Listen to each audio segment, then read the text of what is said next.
പ്രിയ ദൈവജനമേ, മത്തായിയുടെ സുവിശേഷം 21 അധ്യായം 33 മുതൽ 43 വരെയുള്ള തിരുവചന ഭാഗവും ശേഷം 45ഉം 46ഉം തിരുവചനങ്ങളാണ് ഇന്നത്തെ നമ്മുടെ ചിന്താവിഷയം. ദൈവം നമുക്ക് കനിഞ്ഞു നൽകിയ മുന്തിരിത്തോട്ടമായ ഈ ജീവിതത്തിൽ നാം എത്രത്തോളം വിശ്വസ്തരായ വിളവെടുപ്പുകാരാണെന്ന് ഈ ഉപമ നമ്മെ ഗൗരവമായി ഓർമ്മിപ്പിക്കുന്നു, ചിന്തിപ്പിക്കുന്നു, ചോദിക്കുന്നു. മുന്തിരിത്തോട്ടത്തിൻ്റെ ഉടമസ്ഥനായ ദൈവം സകല സൗകര്യങ്ങളും ഒരുക്കി അത് നമ്മെ ഏൽപ്പിച്ചത് കൃത്യസമയത്ത് ഫലം പുറപ്പെടുവിക്കാനാണ്, പരാതികളുടെ കൂമ്പാരത്തിൽ ജീവിക്കാനല്ല.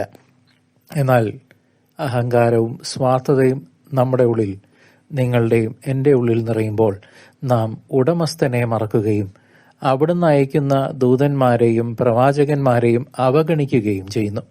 പാരമ്പര്യമായി ലഭിച്ച അനുഗ്രഹങ്ങളിൽ അഭിരമിക്കുമ്പോഴും ദൈവഹിതത്തിന് അനുസൃതമായ ഫലങ്ങൾ പുറപ്പെടുവിക്കുന്നതിൽ പരാജയപ്പെട്ടാൽ ആ മുന്തിരിത്തോട്ടം നമ്മിൽ നിന്ന് എടുത്തു മാറ്റപ്പെടുമെന്ന മുന്നറിയിപ്പ് ഈ വചനഭാഗം നൽകുന്നുണ്ട്.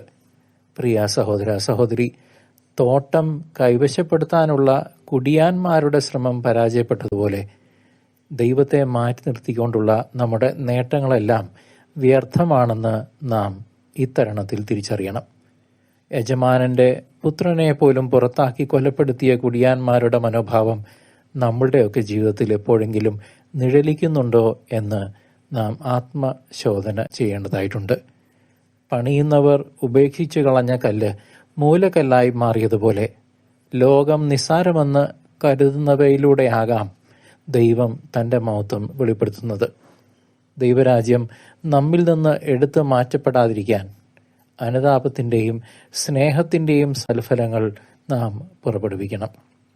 പ്രിയ ദൈവജനമേ, ഈ നോമ്പുകാലം നമ്മുടെ ജീവിതത്തിലെ സ്വാർത്ഥതയുടെ വേലിക്കെട്ടുകൾ തകർക്കാനും ദൈവത്തിൻ്റെ ഹിതത്തിന് പൂർണ്ണമായി കീഴടങ്ങാനുമുള്ള മനോഹരമായ ഒരു സമയമാണ്. വീണ്ടും ദൈവം നൽകിയ ഒരവസരമാണ്. വചനം ശ്രവിക്കുമ്പോൾ കോപിക്കുന്ന പരീശന്മാരെ പോലെയല്ല, മറിച്ച് ദൈവത്തിൻ്റെ തിരുഹിതം തിരിച്ചറിഞ്ഞ് ജീവിതം നവീകരിക്കുന്ന വിനീതരായ ദാസന്മാരായി, ദാസിമാരായി നമുക്ക് ഓരോരുത്തർക്കും മാറാം.